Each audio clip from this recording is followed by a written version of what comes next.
আসসালামু আলাইকুম আরহামতুল্লাহি বারাকাতুহ। আমাদের কোরআন এক, আল্লাহ এক, আল্লাহ নবীও এক, আল্লাহ রসুল এক, দিন ইসলাম এক, সাপ্তাহিক জুম্মার দিন শুক্রবার সেটাও এক। সবই যদি সব ঠিক থাকলো, আমাদের মধ্যে এত দলাদলি, এত গ্রুপবাজ কেন? এই দলাদলি বা গ্রুপবাজের মূল কারণ হলো আমরা নামধারী মুসলমান। আমরা কুরআন হাদিস মোতাবেক কেউ মুসলমান নয়, ইমানদার মুমিন মুসলমান হতে পারি নাই। শুধু গরু গোশ খাওয়ার নাম কি মুমিন মুসলমান? না। ছেলেদের খতনা দিলেই কি মুসলমান হয়ে যাবে? না। তাহলে মাথায় টুপি দিলেও, জুব্বা হুব্বা পরলেও, লম্বা দাড়ি রাখলেও কি মুসলমান হয়ে যাবে? কি মুমিন মুসলমান হয়ে যাবে? কখনো মুমিন মুসলমান হওয়া যাবে না। কারণ আল্লাহতেও কোনো গলদ নাই, আল্লাহ নবী রসুলের কোনো গলদ নাই, কোরআনে গলদ নাই। গলদ কোথায়? যখনই বলবে পাক পঞ্জাতনের কথা বলবে, আহলে বাইতের কথা বলবে, ইমামে হাসান হুসেনের কথা বলবে, মাওলা আলীর কথা বলবে, মা ফাতেমার কথা বলবে, তখনই কিন্তু দলাদলি শুরু হয়ে গেল, গ্রুপবাজ শুরু হয়ে গেল। তা আসুন, এই যে পাক পঞ্জাতনের নাম বললাম, এই পাক পঞ্জাতন কি বাধ্যতামূলক? হ্যাঁ ভাই, এই পাক পঞ্জাতন বাধ্যতামূলক। সর্বপ্রথম আমাদেরকে ঈমান আনতে হয়েছে। তো ঈমানের মূল বৈশিষ্ট্য হলো কলমা তৈবা। এই কলমা তৈবা যারা পড়ে, তারা যদি আহলে বাইতের মহব্বত না করে, তাহলে কলমা তাদের পড়া হলো না। ওই কলমা আল্লাহ দরবারে গ্রহণযোগ্য হতে পারে না। কলমার মধ্যে পাক পঞ্জাতনের কথা, আহলে বাইতের কথা ভরা আছে। কারণ সূরা ইব্রাহিমে বলা হয়েছে কলমা তৈবা, বা আল্লাহ বর্ণনা দিয়েছেন কলমা তৈবা, লা ইলাহা ইল্লাল্লাহ মুহাম্মাদুর রাসূলুল্লাহ সাল্লাল্লাহু তাআলা আলাইহি সাল্লামে আল্লাহ পাক বর্ণনা করেছেন যে এটা একটা বৃক্ষ।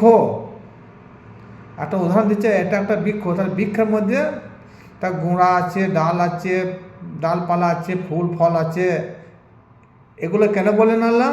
এইগুলো হচ্ছে পাক পঞ্জাতনের লক্ষণ বা সিমটমস।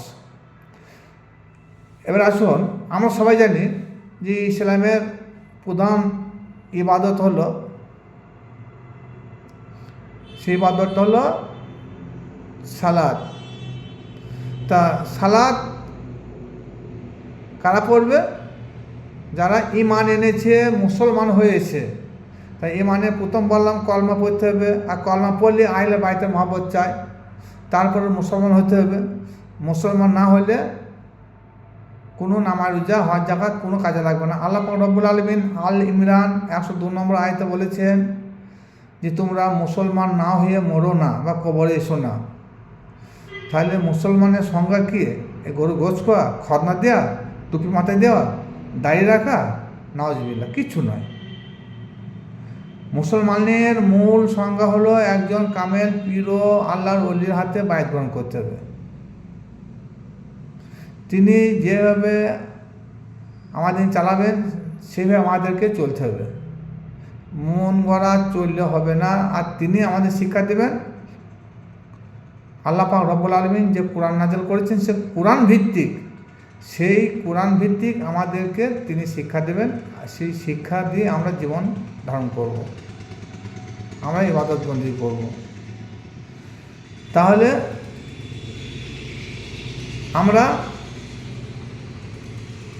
নামাজ যখন পড়ব, তার আগে কী করতে হয়? আজান দিতে হয়। আজানে আহলে বাইতের নাম হয়েছে। আহলে বাইত ব্যতীত আজান নাই। সূরা ফাতিহা ব্যতীত সালাত নাই। সূরা ফাতিহার মধ্যে আওলাদের রসুলের নাম রয়েছে। আতিহাত না পড়লে সালাত বা নামাজ হবে না, সেখানেও আওলাদের রসুলের নাম রয়েছে। দরুদে ইব্রাহিম না পড়লে নামাজ হবে না, সম্পূর্ণ হবে না। সেখানেও আল্লাহর রসুলের নাম রয়েছে, পাক পঞ্জাতনের নাম রয়েছে। তাহলে যে পাক পঞ্জাতনের নাম বললে এক শ্রেণীর লোক তারা ঘুরি বসে, তারা মানতেই চায় না। কি মানে? আল্লাহ রসুল মানতে চায়, আল্লাহ কোরআন মানতে চায়। কিন্তু কোরআন যদি গবেষণা থাকতো তাহলে আমাদের মধ্যে এত দলাদলি থাকতো না বা হতো না, আমরা এই বিভ্রান্তির মধ্যে পড়তাম না। আমরা কোরআন না বোঝার জন্যে আমাদের মধ্যে এত দলাদলি সৃষ্টি হয়েছে। কোরআন যদি গবেষণা করতাম, কোরআন নিয়ে যদি চিন্তা ভাবনা করতাম, তাহলে নিশ্চয় আমাদের মধ্যে এত দল হতো না।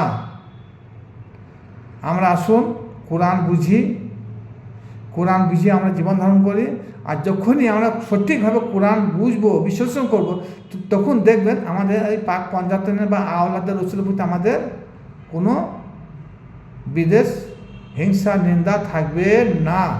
তখনই বুঝে নেবেন যে না, এই পাক পঞ্জাতন হচ্ছে ইবাদতের মূল।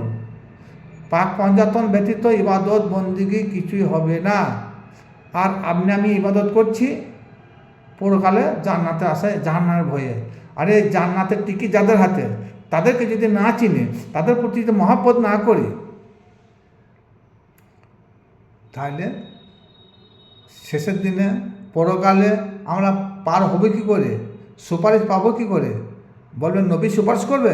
নবী তো বলেই দিয়েছেন যে আমাকে যারা ভালোবাসতে চায়, আমার যারা সুপারিশ গ্রহণ করতে চায়, তাদের কর্তব্য তারা যেন আমার আওলাদের রসুলের প্রতি বা আমার পাক পঞ্জাতনের প্রতি, আমার পরিবারের প্রতি যেন তারা মহব্বত করে।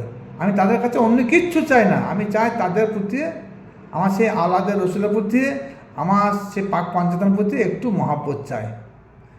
আর সেই মহব্বত যারা করতে পারবে তাদেরকে আল্লাহ পাক রব্বুল আলামিন পেয়ারা হাবিব নবী মোহাম্মদ মুস্তাফা সাল্লাল্লাহু তাআলা আলাইহি সাল্লাম তিনি সুপারিশ করবেন।